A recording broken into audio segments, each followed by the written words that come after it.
माणगाव चन्नाट धबधब्यात बुडून 22 वर्षीय तरुणाचा दुर्दैवी मृत्यू। धबधब्यात बुडून एका मुंबईतील 22 वर्षीय ऋषीचा मृत्यू। दुसऱ्या दिवशी मृतदेह सापडला। माणगाव तालुक्यातील चन्नाट गावच्या हद्दीत असणारा धबधबा पाहायला गेलेल्या एका तरुणाचा दुर्दैवी मृत्यू झाला। मित्रांसोबत गेलेल्या सहलीला तरुणावर काळाचा घाला। मिळालेल्या प्राथमिक माहितीनुसार पावसाळ्यातील धबधब्याचे सौंदर्य अनुभवण्यासाठी मुंबई जोगेश्वरी येथे राहणारा 22 वर्षीय तरुण ऋषी वासुदेव पतिपक्का आणि त्याचे मित्र चन्नाट येथील सोशल मीडियावरील ट्रेंडिंग धबधब्यावर गेले होते।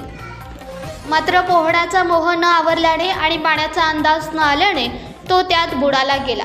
घटनास्थळी शोध मोहीम सुरू करण्यात आली।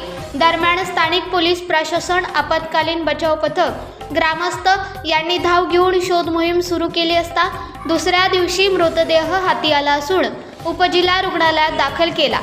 या घटनेमुळे परिसरात हळहळ व्यक्त होते।